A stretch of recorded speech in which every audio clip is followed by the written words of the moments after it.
नमस्कार साथियों, स्वागत है आपका प्रेरणा स्टडी पॉइंट पर। साथियों, लेकर आया हूँ एक और नई वीडियो। इस वीडियो में मैं आपके साथ डिस्कस करूँगा भारतीय संविधान के कुछ अति महत्वपूर्ण प्रश्न। एक सीरीज वाइज मैंने शुरू किया है इसे। तो आज का टॉपिक है संविधान निर्माण की प्रक्रिया एवं भारत का राज्य क्षेत्र। इससे संबंधित कुछ अति महत्वपूर्ण प्रश्नों को मैं आपके साथ डिस्कस करूँगा। शुरू करते हैं वीडियो और देखते हैं पहला प्रश्न। पहला प्रश्न है, किस अधिनियम द्वारा कलकत्ता में सर्वोच्च न्यायालय की स्थापना की गई? तो इसका राइट आंसर होगा रेगुलेटिंग एक्ट 1773। इसके तहत कलकत्ता में एक सुप्रीम कोर्ट की स्थापना का प्रावधान किया गया था और उसके ठीक एक वर्ष बाद 1774 में कलकत्ता में सुप्रीम कोर्ट की स्थापना की गई तथा इलियाज इम्पे को इसका प्रथम मुख्य न्यायाधीश नियुक्त किया गया। साथ में 3 अन्य न्यायाधीश भी इसमें नियुक्त किए गए।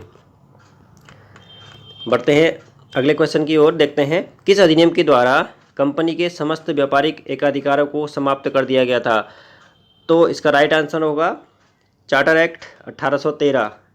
इसके तहत केवल चीन देश व चाय को छोड़कर कंपनी के समस्त व्यापारिक एकाधिकार समाप्त कर दिए गए थे। बाद में 1833 में एक और एक्ट आया जिसके तहत ये चीन देश के साथ भी और चाय पर भी व्यापारिक एकाधिकार पूर्ण रूप से समाप्त कर दिए गए। ठीक है नहीं। अगला क्वेश्चन, किस अधिनियम के द्वारा भारत में कंपनी का शासन समाप्त कर दिया गया था? तो इसका राइट आंसर होगा भारत शासन अधिनियम 1858 के तहत भारत से कंपनी का शासन समाप्त कर दिया गया तथा ब्रिटिश क्राउन का शासन प्रारंभ हो गया। नेक्स्ट क्वेश्चन, किस अधिनियम के द्वारा वायसराय को अध्यादेश जारी करने की शक्ति दी गई? तो इसका राइट आंसर होगा ऑप्शन बी, भारत परिसर अधिनियम 1861 के तहत वायसराय को कानून बनाने का अधिकार दे दिया गया। अगला क्वेश्चन देखते हैं, किस एक्ट के तहत केंद्रीय विधान परिषद में भारतीयों को बजट पर बहस करने तथा प्रश्न पूछने का अधिकार दे दिया गया था? तो इसका राइट आंसर होगा ऑप्शन सी, भारत परिसर अधिनियम 1892 के तहत भारतीयों को वार्षिक बजट पर बहस करने तथा प्रश्न पूछने का अधिकार दिया गया, लेकिन मत देने का अधिकार नहीं था भाई। देखते हैं अगला प्रश्न, किस अधिनियम के द्वारा प्रांतों में द्वैध शासन व्यवस्था की गई? देखिए इंपॉर्टेंट प्रश्न है, बार बार रिपीटेड है, कई बार परीक्षाओं में पूछा भी जाता है। तो इसका राइट आंसर होगा ऑप्शन सी, भारत परिसर अधिनियम 1919 के तहत प्रांतों में द्वैध शासन व्यवस्था की गई। अगला प्रश्न, राष्ट्रपति को अध्यादेश जारी करने की शक्ति किस अधिनियम द्वारा दी गई? तो इसका राइट आंसर होगा ऑप्शन बी, भारत शासन अधिनियम 1935। अगला प्रश्न देखते हैं, किस अधिनियम के अंतर्गत भारत में एक संघीय न्यायालय की स्थापना की गई? तो इसका राइट आंसर होगा ऑप्शन सी, भारत परिषद अधिनियम 1935। ठीक है नहीं। इसके तहत भारत में एक संघीय न्यायालय की स्थापना की गई और स्थापना कब की गई थी? 1937 में इसकी स्थापना की गई। अगला प्रश्न, भारत के संविधान में केंद्र और राज्यों के बीच शक्ति का विभाजन उल्लेखित है। तो इसका राइट आंसर वही ऑप्शन सी है, भारत सरकार अधिनियम 1935 के तहत केंद्र और राज्यों के बीच शक्ति का विभाजन किया गया है। भारतीय संविधान में कुछ सूचियां दी गई हैं जिसमें 3 कैटेगरी दी गई हैं, संघ सूची, राज्य सूची और समवर्ती सूची। और इसमें कुछ विषय दिए गए हैं अलग अलग तरीके से, जिसमें संघ सूची में केवल केंद्र सरकार को कानून बनाने का अधिकार होता है और समवर्ती सूची में दोनों अपने अपने तरीके से, राज्य और केंद्र अपने अपने तरीके से उस विषय पर कानून बना सकते हैं और राज्य सूची में केवल राज्य सरकार ही अपने उन विषयों पर कानून बना सकती है। बढ़ते हैं अगले प्रश्न की ओर। भारत के लिए संविधान की रचना हेतु संविधान सभा का विचार सर्वप्रथम किसने प्रस्तुत किया? तो इसका राइट आंसर होगा स्वराज पार्टी 1934। स्वराज पार्टी द्वारा 1934 में सर्वप्रथम संविधान सभा का विचार प्रस्तुत किया गया।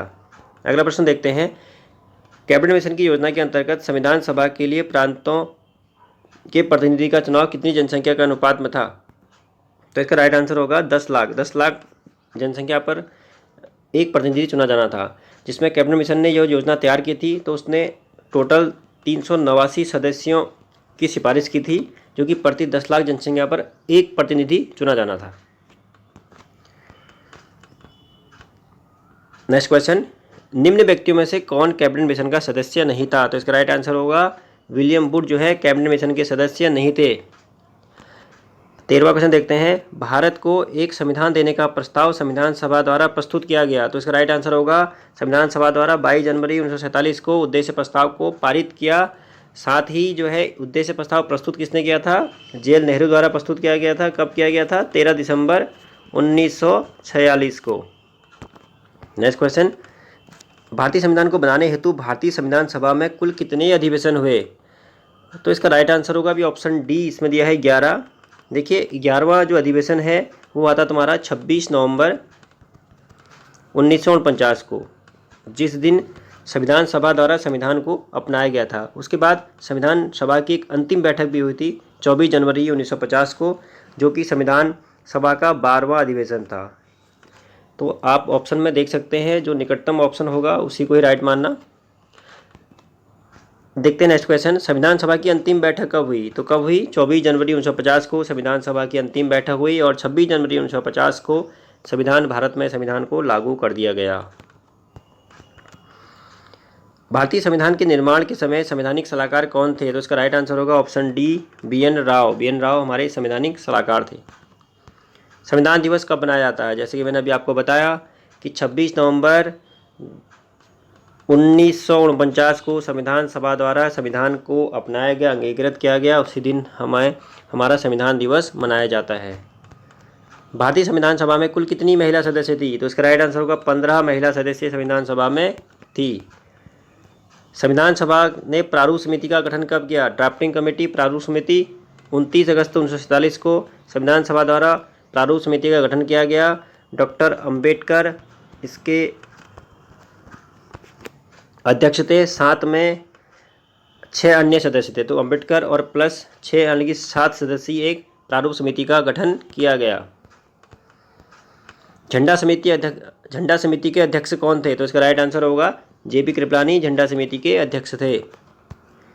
शिक्षा को किस संशोधन द्वारा राज्य सूची से समवर्ती सूची में स्थानांतरित किया गया? तो इसका राइट आंसर होगा 42वां संविधान संशोधन 1976 के द्वारा शिक्षा को राज्य सूची से हटाकर समवर्ती सूची में रख दिया गया।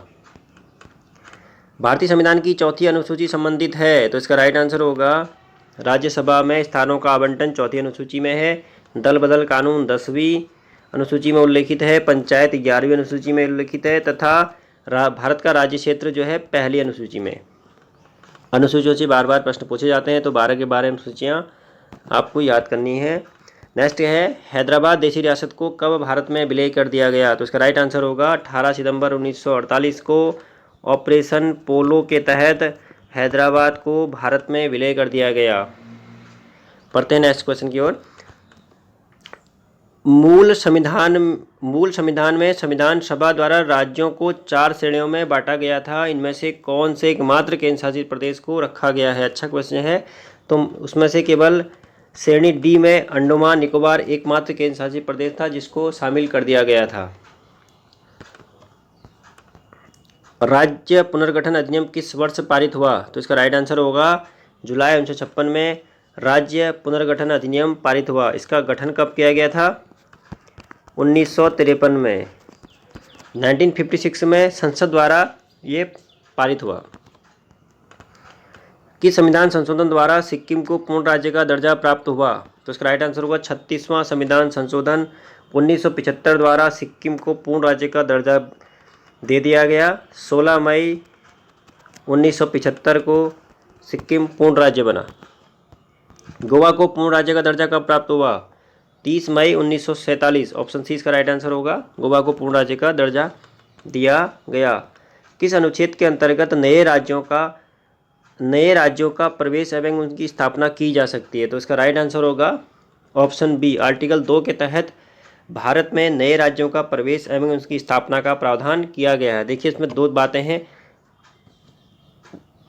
ये भारत की सीमा है, अगर भारत की सीमा में बाहर से कोई राज्य उसका प्रवेश होता है, मान ले जाए कोई लैंड है या कोई अन्य देश को भारत अगर विजिट करता है, तो ऐसी स्थिति में वो आर्टिकल 2 के तहत भारत में शामिल होगा। और अगर किसी एक बड़े राज्य के टुकड़े करने हैं, किसी बड़े राज्य के 2 हिस्से करने या 2 राज्य उससे बनाने हैं, तो वह अनुच्छेद 3 के तहत उन राज्यों का निर्माण किया जाता है।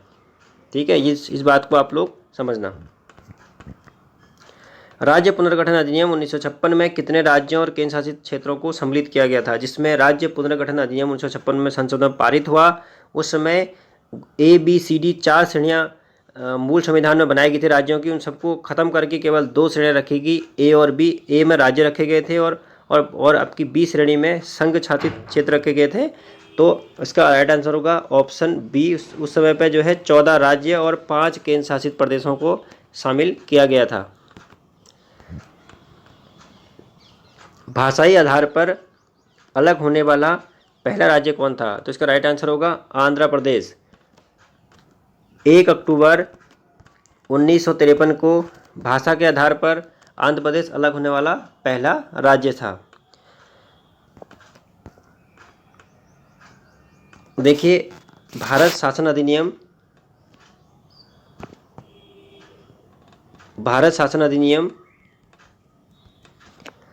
1935 की अगर बात करें तो अगर आपसे कभी प्रश्न पूछे तो भारतीय संविधान का मूल स्रोत क्या है, तो इसका आपको राइट आंसर होगा भारत शासन अधिनियम 1935। हमारे भारतीय संविधान का लगभग 75% जो संविधान है वो भारत शासन अधिनियम 1935 से ही कॉपी किया गया है। बाकी बचा हुआ 25% लगभग 60 देशों के संविधान से लिया गया है नहीं। तो आज की वीडियो में इतना ही। आई होप कि आपको वीडियो पसंद आई होगी। आप अगर पहली बार मेरा चैनल देख रहे हैं या अभी तक आपने मेरा चैनल सब्सक्राइब नहीं करा है, प्लीज़ मेरे चैनल को सब्सक्राइब करें ताकि मैं आपके लिए आगे भी ऐसी और अच्छी वीडियोज़ आपके लेके आऊँ, मेरे लिए एक मोटिवेशन हो। तो आज की वीडियो के लिए इतना ही। मिलते हैं नेक्स्ट वीडियो में। धन्यवाद।